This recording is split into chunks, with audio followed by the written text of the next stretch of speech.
1993 সালের ঘটনা নিয়ে আমাদের শ্রদ্ধাঞ্জলি। চলো রাইটার্স অভিযান। কেন?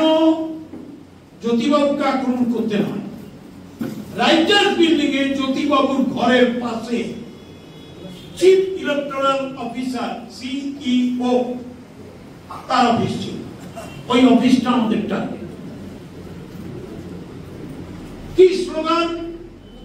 পরিচয়পত্র, ভোটার আইডেন্টিটি কার্ড ছাড়া ভোট করতে দেব না, দেব না, দেব না।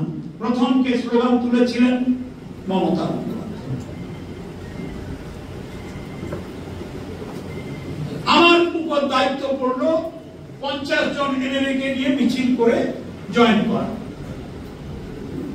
আমরা তৈরি, হাজার হাজার পঙ্গপালের মতো লোক ছুটে। হায় হায়, সে ভিড় না দেখলে এখন চিন্তাও করা যাবে না কি ঘটেছে। আমরা মিছিল করে বেরোচ্ছি, no voter card, no vote, পরিচয়পত্র চালু করতে হবে, করতে হবে। আমরা এগোচ্ছি কার্জন পার্ক। আমরা রাস্তাটা পেরিয়ে কার্জন পার্কের ইটটা বেরোচ্ছি, ফট ফট দুটো আওয়াজ। ডান দিকে ঘুরে দেখি একটা ছেলে কাতরাচ্ছে, রক্ত বেরোচ্ছে, দিয়ে জিপ বেরিয়ে পড়ে গেল। কালো পিচের রাস্তা লাল হয়ে গেল। ছুটছি আমরা। দেখবেন পূর্ব দিকে রানী রাসমণির মূর্তি আছে কলকাতায়। আমরা রাসমণির মূর্তির কাছে দাঁড়াচ্ছি, আবার ফট ফট বাম দিকে ঘুরে দেখি আরেকটা লোক পড়ে গেছে, রক্তাক্ত, প্রাণ চলে গেল 1-2 মিনিটের মধ্যে। রুটে গেছে মমতা ব্যানার্জিকে মেরেছে। হায় হায়, জনতা আর ধৈর্য রাখতে পারেনি, সর্বোচ্চ নেত্রীকে মেরেছে। চারিদিকে ছড়িয়ে পড়লো জনতা। জ্যোতি বোস নির্দেশ দিলেন গুলি করো। 13টি প্রাণ ঝরে গেল 1993 সালের 21শে জুলাই। এর নাম মমতা ব্যানার্জি। সেই সংগ্রাম আজও চলছে, আগামী দিনে চলবে।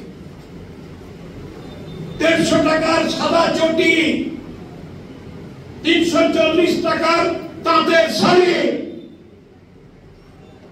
24 ঘন্টার 20 ঘন্টা পরিশ্রম। বাংলার মানুষ দলমত নির্বিশেষে, মা বোন, ছাত্র ছাত্রী, ভাই, যুবক যুবতী, আদিবাসী, সংখ্যালঘু, তপশিলি, সবাইকে তিনি মা বোন ভাই হিসেবে দেখেন। মন্বন্তরে মরিনি, মারি নিয়ে ঘর করি, এর নাম বাঙালি।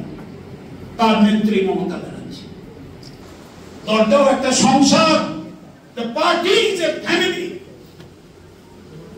তার মা, তার দিদি, তার বোন, তার গার্জেন মমতা ব্যানার্জি, প্রধান সেনাপতি অভিষেক ব্যানার্জি। এর বাইরে কি আছে?